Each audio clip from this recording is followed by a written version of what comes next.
Hi everyone, this is Arun Reddy here. Welcome to my YouTube channel Arun Reddy Tech for You. In this video, we are going to learn a topic called constructor overloading.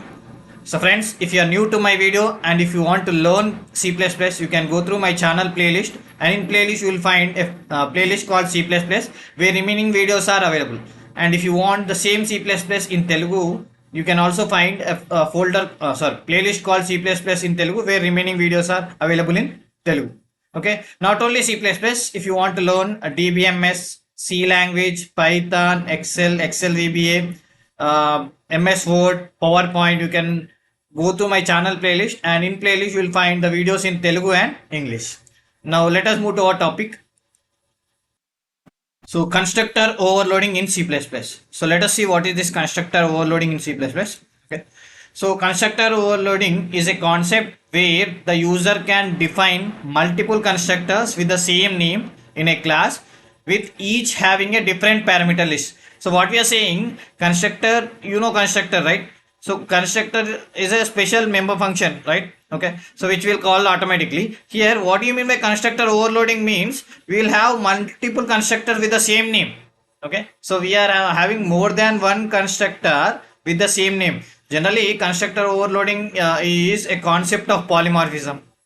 You know, polymorphism means poly means many and morphism means forms. Here also the same concept we are using polymorphism concept. So what is it? We are using the same constructor multiple times. Okay, but what's the difference? The parameters will be different. Okay, the parameters will be different, or the data types will be different. Okay, so let us see a small example. You can see here I've taken class, my class. Okay, so my class, here also my class, here also my class, here also my class, right? With the same name I have created three constructors. Then what is the difference? The difference is first constructor has no parameters, second constructor has single parameter, and third constructor has two parameters. Okay, so now how it will work, you may have a doubt. You are creating three constructors, right? So which one it will, when it create an object, which one it will call? You will have a doubt, right? Yeah, so based on the parameters, for example, if you are not giving any parameters, it will call the first one. If you are giving only one parameter, then it will call the second one, and if you are giving more than two parameters, then it will call third one, right? Or else, suppose you have a data types like a float here.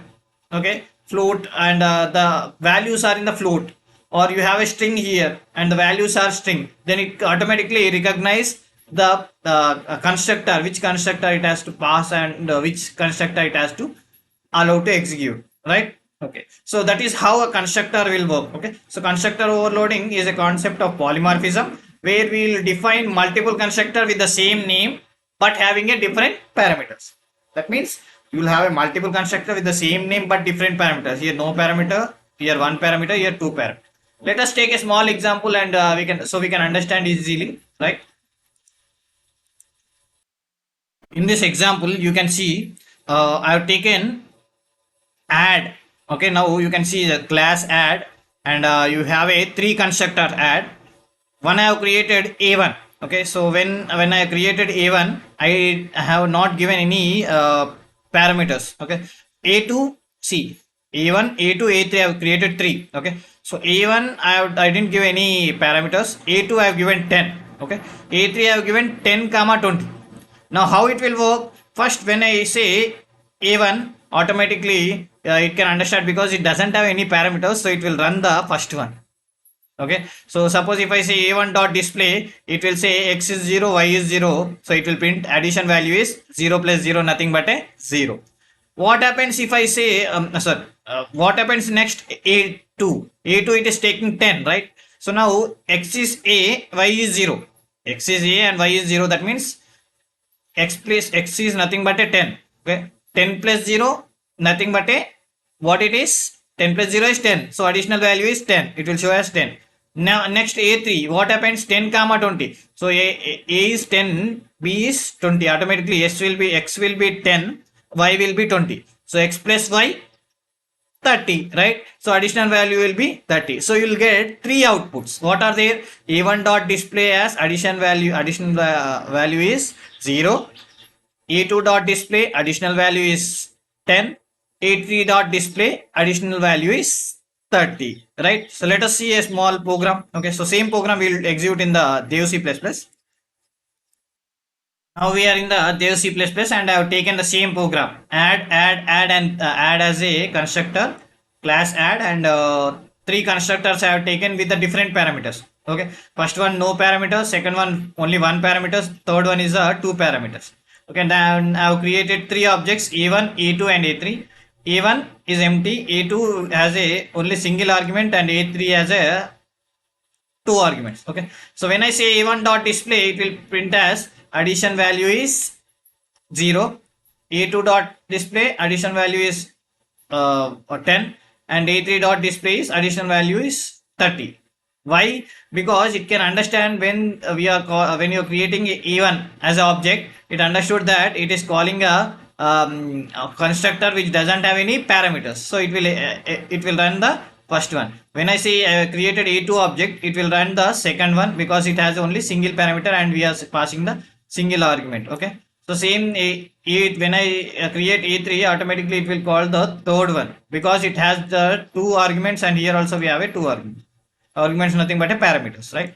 So let us execute this program. So let me compile, no errors, let me run. Okay, so when I run, see, addition value is 0, addition value is 10, and addition value is 30. So this is how a constructor, okay, so constructor overload concept works. Okay, right.